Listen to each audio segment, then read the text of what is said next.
किसी देश पर ट्रंप का दबाव इतना ज्यादा बढ़ जाएगा कि उस देश का प्रधानमंत्री अपने पद से ही इस्तीफा दे दे, ये किसी की भी कल्पना से परे है।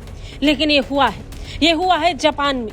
जापान के प्रधानमंत्री शिगेरू ने अपने पद से इस्तीफा दे दिया है। योशिहिदे शिगेरू का इस्तीफा ऐसे वक्त पर आया जब ट्रंप ने जापान को टैरिफ पर राहत दी। पहले जापान पर 25% टैरिफ लगाकर अमेरिका ने दबाव बढ़ाना शुरू किया।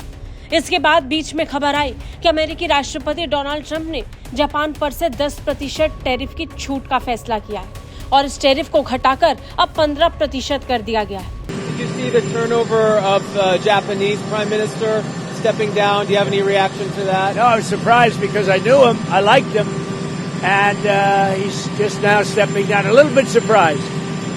I found him to be a very nice man, actually. We dealt very well together. इधर ये खबर दुनिया के सामने आई ही थी कि एक और खबर ने पूरी दुनिया को चौंका दिया। खबर जापान के प्रधानमंत्री के अपने पद से इस्तीफे की। जापान की सियासत में बड़ा उथल पुथल देखने को मिल रहा है। जापानी प्रधानमंत्री शिगेरू योशिहिदे ने अपने पद से इस्तीफे का ऐलान कर दिया। योशिहिदे ने नवंबर 2024 में जापान के प्रधानमंत्री के तौर पर शपथ ली थी और महज 10 महीने के बाद ही उन्होंने अपने पद से इस्तीफा देने का फैसला कर लिया।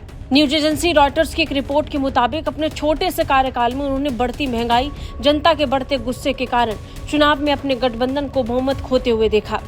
हाल ही में जुलाई में हुए उच्च सदन के चुनाव में हार के बाद भी उन्होंने इस्तीफा नहीं दिया था, जबकि उनके इस्तीफे की मांग लगातार की जा रही थी। इससे पार्टी में अंदरूनी कलह थी और रही सही कसर राष्ट्रपति ट्रंप ने पूरी कर दी।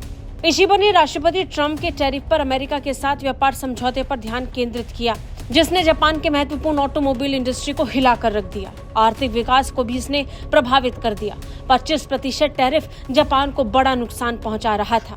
शिगेरू योशिहिदे ने इस बीच इस्तीफा देते हुए भावुक होकर कहा कि जापान और अमेरिका के बीच व्यापार समझौते और राष्ट्रपति के आदेश पर हस्ताक्षर के साथ हमने बड़ी मुश्किल पार की है। अब मैं अगली पीढ़ी को जिम्मेदारी देना चाहता हूँ।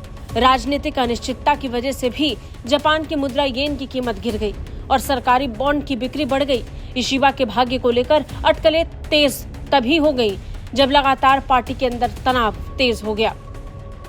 एक्सपर्ट्स का कहना है कि जो भी अगला नेता बनेगा वो जनादेश पाने के लिए अचानक चुनाव करवा सकता है। जापान का विपक्ष कमजोर है, लेकिन अति दक्षिणपंथी और माइग्रेशन विरोधी संसेतो पार्टी ने हाल ही में अच्छे परिणाम हासिल किए हैं। इस बीच देखना होगा कि अब नया प्रधानमंत्री कौन चुनकर आता है। और इन सब के बीच सबसे बड़ा सवाल ये कि ट्रंप का टैरिफ जो लगातार एक बड़े दबाव की तरह दुनिया के कई देशों पर पड़ रहा है, उसे लेकर जापान कैसे टैकल करेगा। बता दें, अमेरिका ने अपने खास दोस्तों पर ही भारी भरकम टैरिफ लगाकर सबको चौंका दिया है। पहले भारत, फिर जापान और अब दक्षिण कोरिया पर अमेरिका की आफत लगातार टूट रही है, जिसकी वजह से हर कोई हैरान है। दबाव इतना ज्यादा है, किसी भी देश का राष्ट्रीय अध्यक्ष इस्तीफे का फैसला कर चुका है। ब्यूरो रिपोर्ट, भारत तक।